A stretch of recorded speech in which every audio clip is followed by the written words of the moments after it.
Hello again, thanks for choosing us. I'm Ernest Timino. Now, the Supreme Court has, in a majority 5-2 decision, ruled that the Assin North MP, James Kwesen, can no longer perform parliamentary duties. Now, this is until the determination of the substantive case filed against him at the Supreme Court.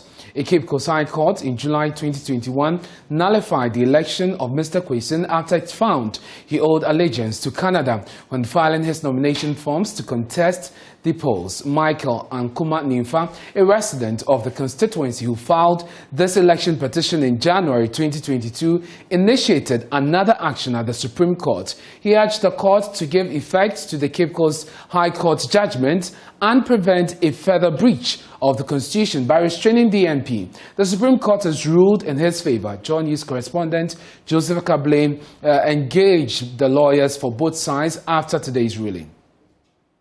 What happens to the people of Assin North? Because the court says this should remain in force until the substantive matter is determined. Yes, definitely. So it means that as the High Court that had earlier on held, the seats for me, the people of Assin North will not be represented. And I think that right now, for all these legal gymnastics that have been employed by the lawyers for Assin North, perhaps a by-election should have been conducted long ago. And I, in my view, think that there should be nothing they will route, given a judgment determining the status of the gentleman as not qualified to have stood for election and had actually cancelled the election conducted at in the Assin North constituency. And the Court of Appeal subsequently struck out this appeal for non-compliance with the rules of the Court of Appeal. So there's no appeal pending. And I think the way is clear. But of course, the Supreme Court has ordered an expedited hearing and determination of this matter. Yes, I believe that the Supreme Court hearing definitely will also affirm all the principles of law that I have indicated had early on been established by the courts of Ghana. As Attorney General, it must really worry you that between now and whatever time that the Supreme Court would have had a substantive matter, the people of Assin North, their right to representation would have been taken away from them. I don't think there's any right to representation which has been imperiled at all. I mean, it must be established clearly that the Supreme Court does always exercise its powers to grant an injunction in constitutional matters. Way back in 1996, the Supreme Court granted an injunction against the MPP in the case of Rosemary Kwame against the MPP. The MPP was injuncted from proceeding to elect a candidate on account of the fact that the Supreme Court has exercised the power to grant an injunction. It's a court of law and equity, and therefore the main basis for determining whether an injunction ought to be granted is whether indeed a clear case of unconstitutionality has been established. And as I indicated in the argument to the court, each passing day that the gentleman continues to unlawfully go to Parliament, he breaches the Constitution. So it's a running unconstitutionality. And I think that the Supreme Court is in its right to halt such a patent and running unconstitutionality. So you heard the Attorney General there, Godfred Yeboadame, speaking to the press. We have the legal team for Mr. Michael Ankuma Nimfa, who took this particular matter. We can speak to Mr. Frank Davis. He's here with us. Mr. Davis. Thank you.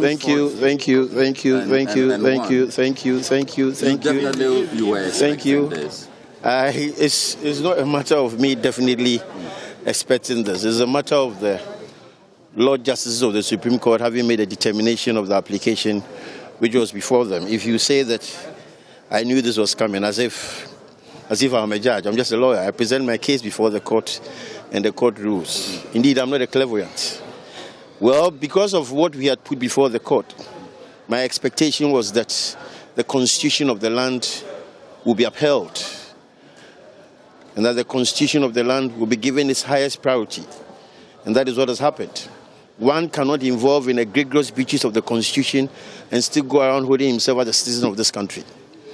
From day one, when the judgment of the High Court was rendered, it was manifestly obvious that James Kwesen could not hold himself out as a member of Parliament. He doggedly went on, was attending on to the business of government. But today, that road has been effectively blocked. You can tread a path for too long, but it doesn't give you the right to do things which are irregular, unlawful, and an affront to the Constitution. The Supreme Court has given its ruling, but we vehemently disagree with their position I think that it is a sad day for all of us. That if what it means is that Assin North is also not going to have representation in Parliament for as long as this case lasts. That is a sad situation because there are precedents in this country. We all remember the case in Ayawaso, West Wagon, where the lady was allowed to stay in Parliament until the final day of the determination of the case. So I thought that the Supreme Court will consider that situation and allow a representation. You see, this is a representation matter. If people have voted for a person, this is a representation matter. They deserve representation in Parliament. And so we thought that when the case is on, we could still have a representation in Parliament. But that is what the Supreme Court has said. The legal team will meet, of course, and also officially know the next step to take.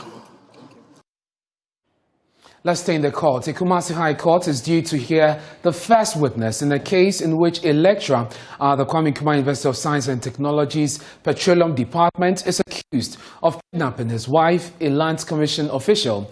The Attorney General's office informed the court that the first of the 3 witnesses to be called by the state will be a teaching assistant who worked with Dr. Wilberforce in Nkrumah Agri, the main suspect in this case. There's more in the following report by Hime Interior. Dr. Agri is also accused of deceit of a public officer.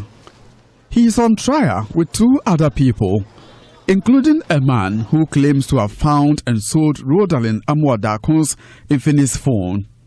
State Attorney Charles Edward Yirinchi, however, pleaded with the court to restrain the accused from contacting the witness to avoid any interference. It comes after the key accused person and his counsel attended a successful case management session on Tuesday.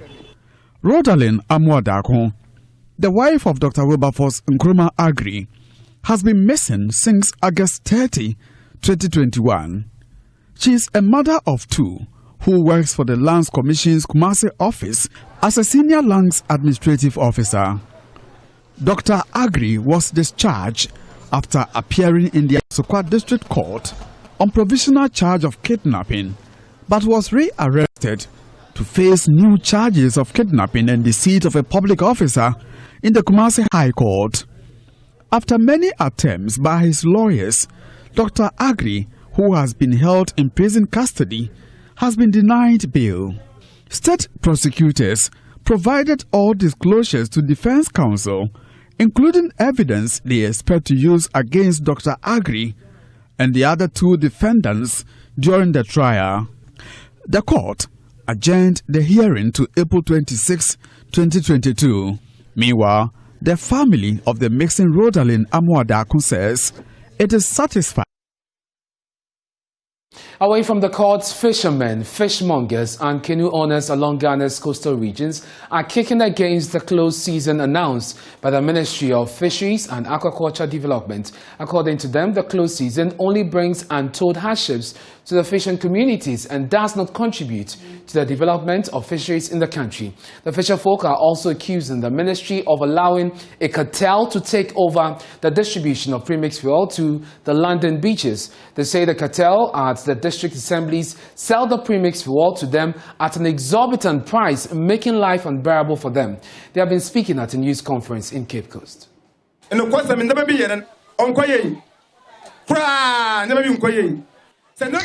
are things that are not going right with our fishing, and we need to say it as it is before our industry collapses.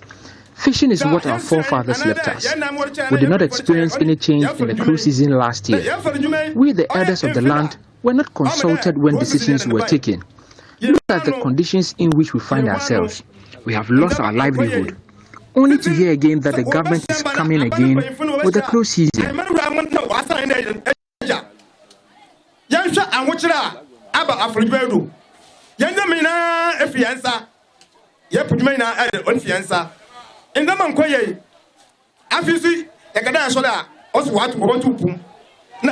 We cannot accept this. The coronavirus pandemic has brought on us a lot of hardships. We cannot sell, neither are we getting premix for fishing, let alone endure another close season. We beg the minister. She has to come again. We, the fishermen, will not accept any close season this year.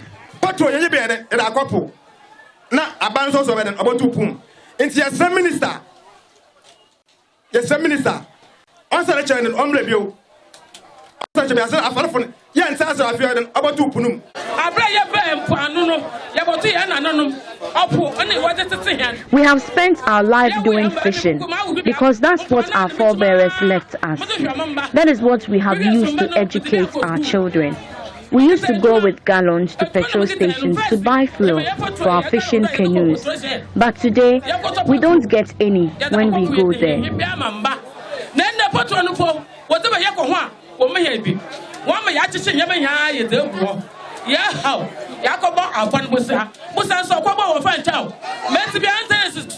We have gone for government loans and have to pay. If we are to stay home, how are we going to pay for these loans? We, the women, are worried and frustrated. We would not accept the close season anymore.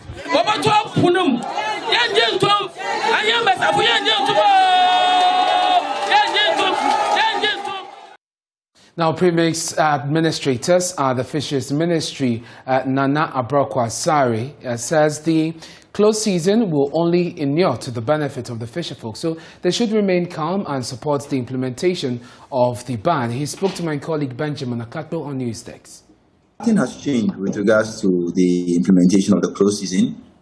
Close season is something that has come to stay. It is something that will inure to the benefit of the fisherfolks. I think this close season, if you read the letter that came or the communique that came from the ministry, it is something that is enshrined in the Fisheries Act. And close season is a worldwide phenomenon. It happens in lots and lots of places in the world. And it's to protect and to enhance the work of the fishermen. So the person that stands to benefit the most from this close season is the fisherfolks themselves and not government. If you look at the structure of fishing, we know our fish stocks are declining, and scientists have even predicted that if care is not taken in the next 20 to 15 years, if care is not taken, fishermen will go to sea and not get anything at all to come home with.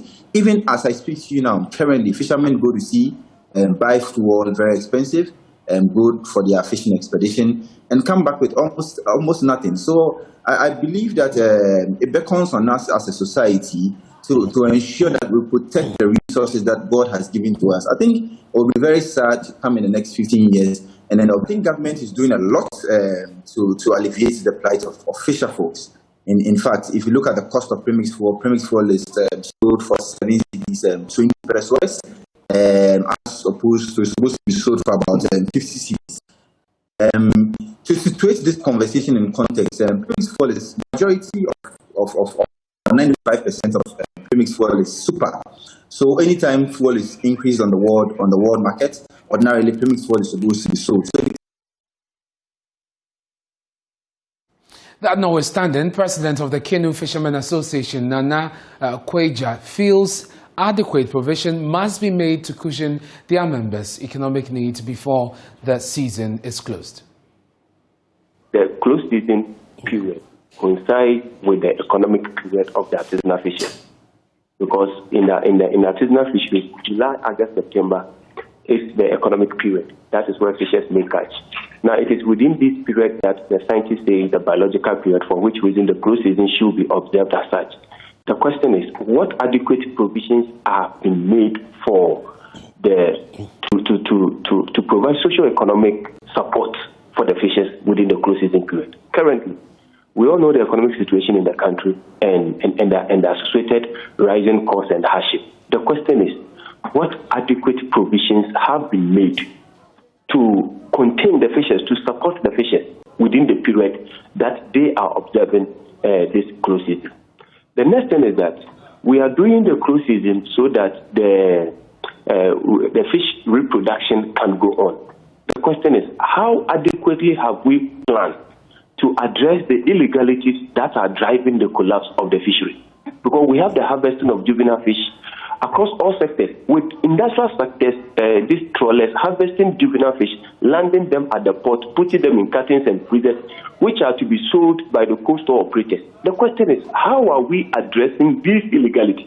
Because if at the end of the cruise season, we go back to business as usual, then depriving the fishers of their livelihood within the period, it is not worth doing.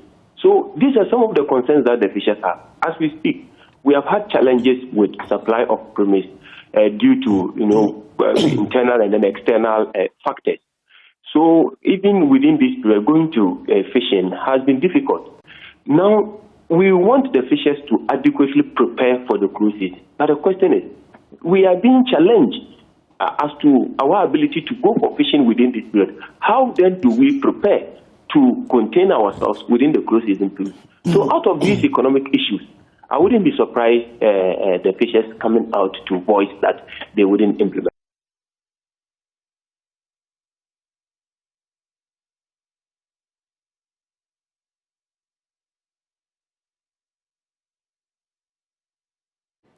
The Teacher Trainees Association of Ghana is expressing worry over delays in the payment of allowances for teacher trainees across the country. According to the association, their monthly stipends have not been released for the past 7 months in spite of several attempts to draw the attention of authorities. National President of TTAG, Jonathan Junu, told Blessed Suga on the Pulse that the delays have worsened their plight, especially as the Colleges of Education Non-Teaching Staff Association of Ghana, the CENSAG, have declared an indefinite nationwide strike.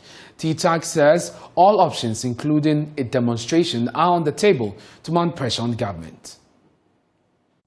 The decision where students were asked to bring money on board was simply because there is no money in the colleges. The principals are equally suffering. If you ask them, well, I don't know why they are not able to come out to say, but I know they are equally suffering because they will tell you that feeding grant is not coming, we've exhausted our reserves, and we don't have anything. They are equally suffering. For 7 months now, allowance have not been paid. So how would the students take care of themselves? How would the principals feed the students? How? For 7 months. And I have been informed that the Minister of Education has done everything possible for the allowance to be paid, but there is some delay from the Ministry of Finance. And we are finding it very difficult to understand why there should be delay. So what may be even complicating the matters right now is that although you could have made up for what's happening on campus now with the stipends that you receive, the situation is now worse because you don't have your allowances for the past 7 months. How come you've been silent on that for all this while? Okay, so we have 4 months for that's 2020-2021 academic year. By then there was a leadership in place, so they've handed over to us, and then we are now continuing. So this is our year. This is the 2021-2022 academic year. But then there have been arrears before we came into office. So government is not paying teacher trainee allowances any longer for the past 7 months? Yes, for the past 7 months. 4 months for 2020-2022, 2020-2021 academic year, and then 3 months for 2021-2022 academic year. Official figures from the Motor Traffic and Transport Department of the Ghana Police Service has revealed that over 1,200 drivers were operating without license across the country in 2021. These unlawful acts showed over 100% increase from the 616 offences recorded in 2020. Ashanti region recorded 653, representing the highest, followed by the Greater Accra region with 309, then the Western region 86, the Western North had 57, and then when you go to the Bono region, 56 cases recorded, the Central region had 47, the Eastern region 40, Bono East has 17 cases, Ahafo has 10, and the Volta region has 7. The remaining 6 regions, that's the Northern region, Tema region as far as the police is concerned, OT, Savannah, Upper East, and Western regions recorded no case. So joining us on the phone right now is the Director of the National Road Safety Authority, David Osafo-Adontin, for more on this conversation. Thank you very much, sir, for your time and joining us today. So what is your reaction to the number of drivers arrested on our roads without license for 2021? That must be worrying for your outfit, considering all that you have done over the few years to ensure that carnages on our roads are reduced. Hello, Engineer Osafo-Adontin is doing a presentation in a meeting. So this is Pearl, the Public Relations Officer of National Road Safety Authority. Very well, Pearl, thank you very much for joining us. And if you could just give us the reaction of your outfit, the authority, to the latest figures we're getting from the Ghana Police Service, MTTD. Yeah, thank you very much. And greetings to your viewers and everybody in the studio. The report you just given very appalling, unacceptable. Actions should not be mentioned in this 21st century in the management of road safety in the country, because a lot of the crashes that are happening are as a result of unprofessionalism. A lot of the indiscipline is as a result of the people not being professional, not knowing what to do. Some of them, you'll be amazed to know that when you go for outreach, they don't even know about the signs on our roads, the markings. They can't read the safety communicative measures we put on the road. Some don't know the rules and regulations, have not even seen or heard of our road traffic rules and regulations. And so they are the main people who constitute the number of people who cause crashes on our road, because they are so indisciplined, because they don't know about any road traffic rule or regulation. And so we are appalled to hear this thing. It is unacceptable. And I think DBLA should be up and do something about this very situation. And what are you doing as part of your plans to ensure that this reduces? Definitely, the DBLA has been on a drive to get people to register, to have their license, and the process has been made even more easier. But as an authority that is concerned with safety on our roads, can we expect some form of collaboration, a program with the DVLA and the MTTD itself in this direction, particularly to address this issue?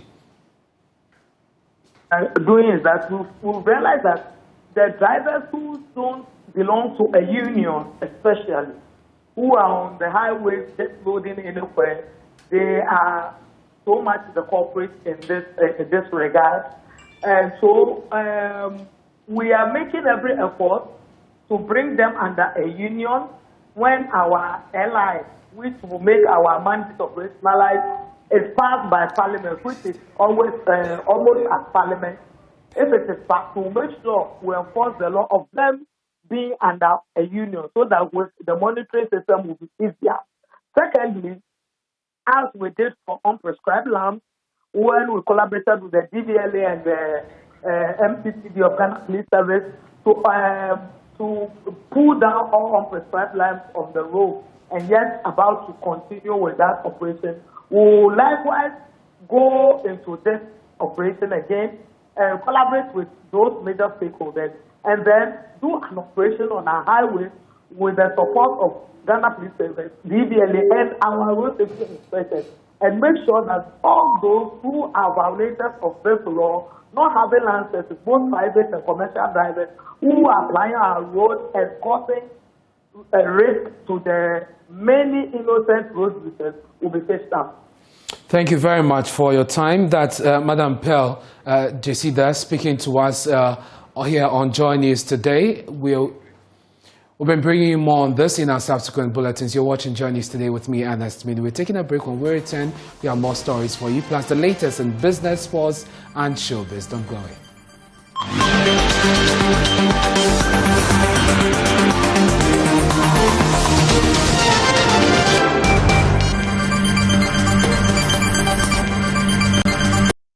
Thank Thanks for staying with us here on Joy News today. Now, as part of preparations towards the Joy Easter Soup Kitchen, an initiative by the Multimedia Group Limited to feed the less privileged in the city of Accra, some of my colleagues here will be cooking on that day. They have been sharing their preparedness for you as we prepare to celebrate with you this Easter.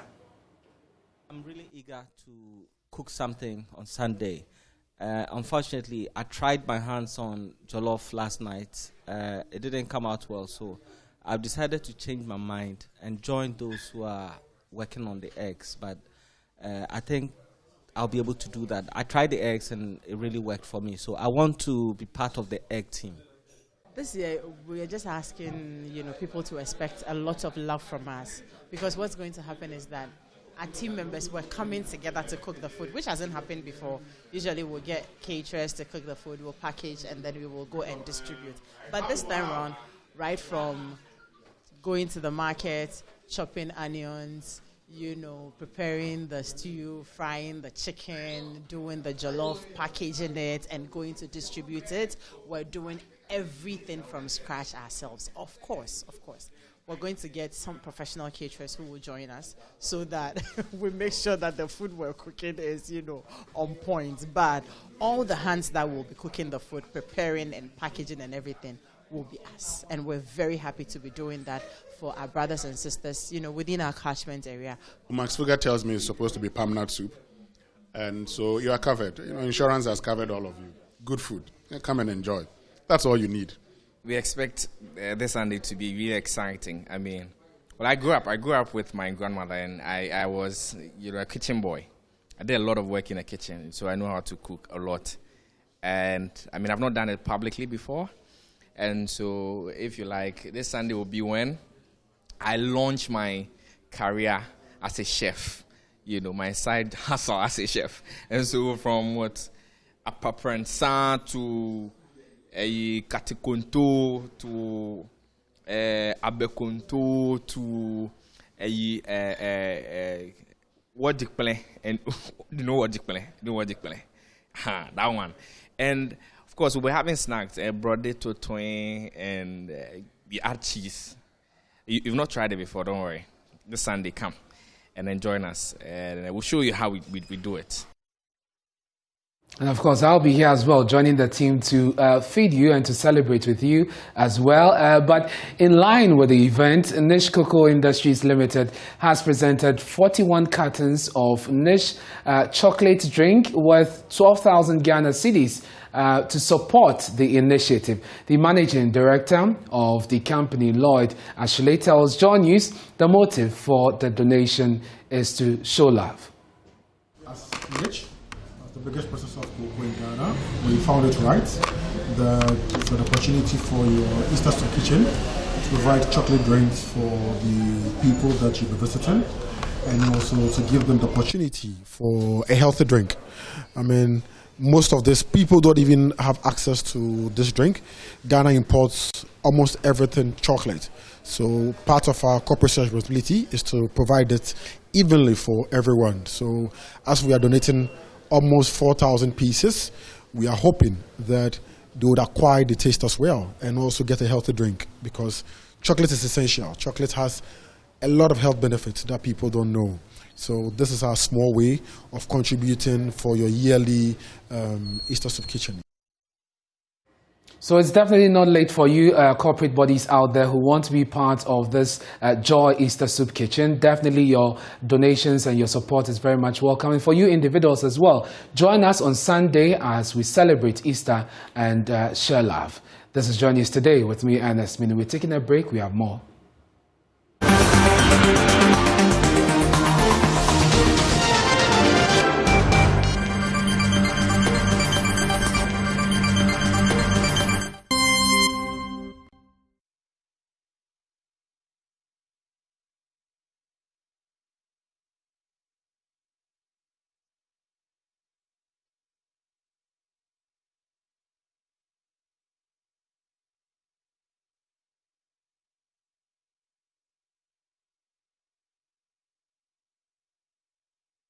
Hello, good afternoon. Let's do business on Joy News Today. I am Beverly. broom. The month of March recorded a significant increase in inflation rate to 19.4%, the highest rate since August 2009. The huge jump was triggered largely by food costs, which surged by a fifth. Here's government statistician Professor Samuel Kobna-Enim. The rate of inflation for the month of March 2022 stood at 19.4. This literally means that compared to March 2021, prices of goods and services have gone up by 19.4%. That is, between March 2021 and March 2022, prices of goods and services went up by 19.4%. On a month-on-month basis, we are seeing that prices of goods and services between the month of February 2022 and March 2022 went up by 4.0%. The change in prices on a year-on-year basis and on a month-on-month basis is the steepest that we've recorded over the period. Specifically, on a year-on-year basis, the difference of 3.7 percentage points, that is the 19.4% for the month of March 2022 and the 15.7% for the month of February 2022, is the highest since we started seeing an increase in rate of inflation between May and June 2021. On a month-on-month basis is the highest since January 2022, as we increased month-on-month inflation from 1.2 to 2.1%, showing a 0.9 percentage difference. And between January and February 2022, we saw a 0.3 percentage difference, and now we are seeing a 1.6 percentage difference between February 2022 and March 2022, indicating the steepest increase in the rate of inflation since we saw an upward trend in rate of inflation since our rebase figures. Prices of petroleum products are expected to witness some marginal reduction at the pumps from Friday. This is based on data Joy Business has secured from the bulk oil distribution companies. George Riafe has the rest of the story. Based on the prices that the bulk oil distribution companies will be selling to the oil marketing firms from this Friday, diesel is expected to be reduced by some 26 pesos per litre, while petrol should go down by 6 pesos. This should mean that diesel from this weekend should go for 10 Ghana cedis, 3 pesos, if you are working with the price codes of Guel on the market. Petrol, on the other hand, should go for 9 Ghana cedis, 29 pesos. According to the bulk oil distribution companies, the marginal reduction can be linked to declining prices of crude oil on the international market and a fairly stable Ghana cedi. For some consumers, this may be described as not so good news, looking at the margin of reduction that we should witness from this Friday. This because, based on the recent developments in the exchange market, that is the cedi stabilizing against the dollar over the past week, and the Bank of Ghana's decision to guarantee sale of dollars to the bulk oil distribution companies to aid imports, some were looking forward to a bigger reduction at the pumps. Well, for some consumers, the assurance is that if the current trends on the world market should continue in terms of price of crude oil declining, then we should be assured of further reduction in prices of petroleum products at the pumps in the coming weeks. India company Workvero says it's creating business promotion to enhance its operation in Ghana. According to the Chief Executive Officer, Thomas James, the company is poised to bring together investors to support the health industry. He was speaking at the launch of the West Africa Pharma Healthcare Exhibition. The business event will bring together manufacturers, exporters, wholesalers, dealers and distributors of the health industry to showcase their products to support the health industry in Ghana. It is expected to host about 100 exhibitors across the world. Here is the Chief Executive Officer for Workvero, Thomas James.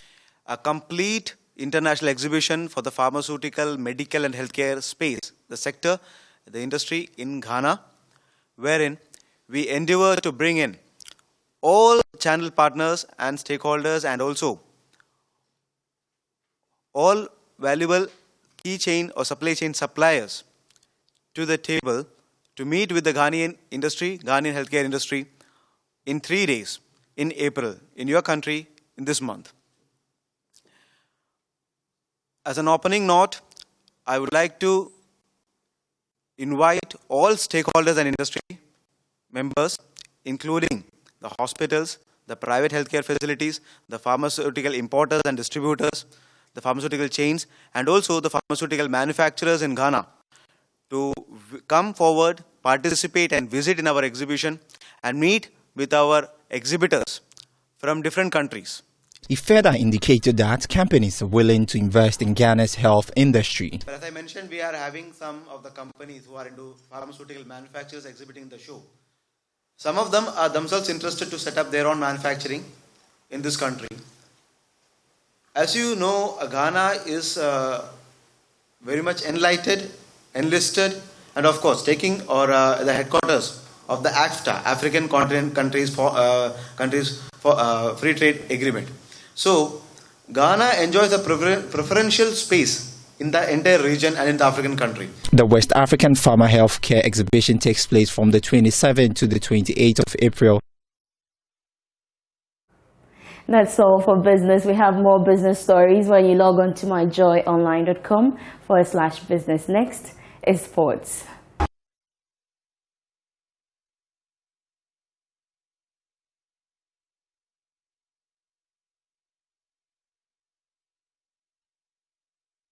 Time now for sports. On Joy News today, I am Muftau Nabila Abla. A top senior junior French tennis player, Michael Kwame, slapped his opponent, Rafael Ankra, after losing his opening match in an ITF Juniors World Tour in Accra. Michael, who was the #1 seeded going into the International Federation Juniors Tournament, was staged in Ghana, physically assaulted Rafael. Ankra has been narrating the story to my colleague, Gary Housemate. I was very shocked. And it's been described what happened, but in your own words, you were having a good game, and then why do you think Michael did what he did? Because he was the #1 seed in the tournament, so me beating him maybe triggered him, like he was angry, so that's what triggered him to do what he did. Afterwards, we see the video, people surprised, but then the video cuts. So what happened after he hit you? Someone from one of the supporters maybe came to hit him, and as for me, I didn't do anything to him. So yeah, I know. You just went about. So the game, you just continue with the tournament, and so on and so forth. Were you able to continue with the tournament yourself? Yes. Was able to get to the finals, to play the finals. So despite the slap, you were able to get back and you did better in the tournament. Yes. You were able to focus. Yes. Now, tell us about the reaction afterwards, because at what point did you realize that you had become famous? A guy from Ghana, he posted it on IG, and then I think Functional Tennis also posted it on IG, so it became something like how should I say it? Viral. Real Madrid, they will come up against the winner between Atletico Madrid and Manchester City. And also tonight, Villarreal, who also secured qualification to the next stage of the competition, will either play Liverpool or Benfica. This is our wrap up sports here on Joy News today with me, Muftau Nabila Abla. You can head on to myjoyonline.com and read some more sports stories. We appreciate your company. Up next is World News.